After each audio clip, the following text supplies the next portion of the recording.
Let's go to war.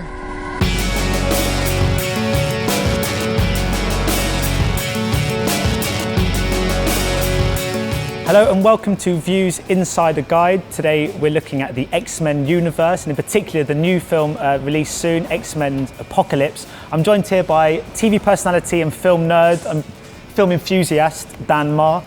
Hello. Hello, I like what you've done with the place. Have you knocked through or something? Yeah, it looks a lot bigger. I mean, I've seen XMenApocalypse and really enjoyed it. How does this fit into the X-Men narrative?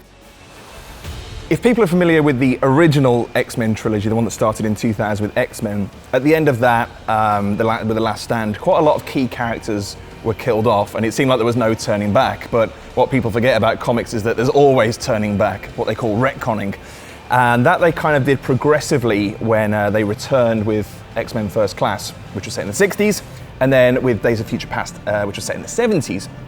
What Days of Future Past effectively did was sort of reset the timeline. So a lot of the characters that we know and love are back. And now in Apocalypse, we're seeing younger versions of these characters as they're kind of first recruited into Professor Xavier's school. And we join them in the 80s.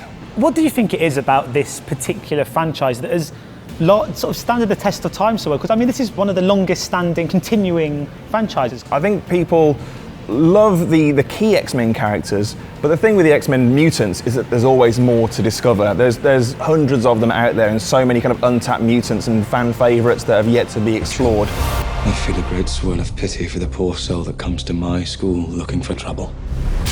You mentioned the fact that we've got obviously some of our favourite characters kind of being reborn in this movie. I mean, Ty Sheridan's in as Cyclops, yep. Sophie Turner as Jean Grey. I mean, do you think this film was almost like a relay race? Is this passing the baton on to the new youngsters? Because it feels like perhaps they could take more of a centre stage and sort of going forward in this franchise. Yeah, absolutely. I think it's a clever move. They've actually cast them superbly, I think. I think they all are exactly right for the roles they play. Because I've always found that one of my favourite elements of the X-Men franchise is just the quality of actor. It just elevates it to that next level. And I think that one of the kind of, arguably the most kind of defining character and actor in the X-Men franchise is Hugh Jackman's Wolverine, who of course makes an appearance in this movie. Are you quite looking forward to seeing how he fits into this particular narrative? I always look forward to seeing how Hugh Jackman fits into anything, especially that outfit. Yeah. No, I mean, I've only seen the trailers myself, so when I saw those claws popping out, I was like, good. I'm looking forward to seeing how he slots into X-Men before he gets his next standalone film.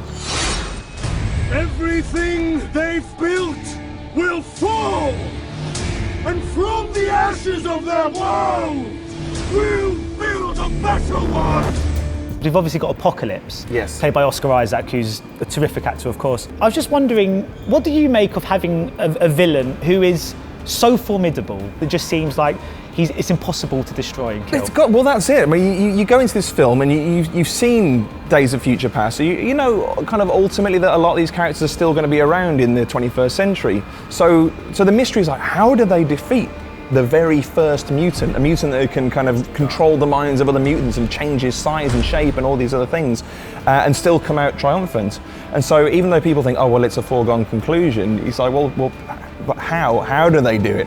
And I think that's really at the heart of X-MenApocalypse. And so the other thing is also, how does he recruit this reformed Magneto? How does he bring him back into the fold of evil? And how does Storm, who everyone knows is a classic X-Men hero, suddenly turn onto the side of evil as well? Does that take anything away from you when you're watching a movie and you know how the character eventually turns out to be? Are you still able to invest in that character being a villain now? It's not guaranteed that Storm in this version of the X-Men universe will necessarily become the good Halle Berry Storm that we come to know from the latter movies. But once again, it's also interesting to see that journey. Like, how does she go from this uber villain to a hero? How does she take that journey? So just finally, in regards to Apocalypse, what do you think is the one thing you're most looking forward to seeing in this movie? What's the one sort of thing you're most anticipating about?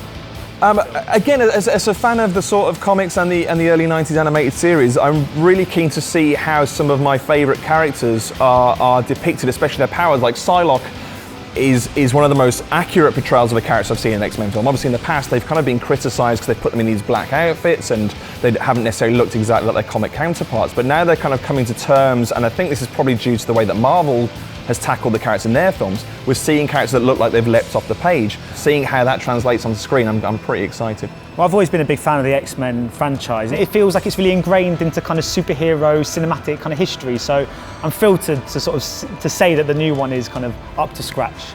And XMenApocalypse is going to be out on May the 18th, and you can head to myview.com to book tickets. Thank you very much, and we'll see you next time. Bye.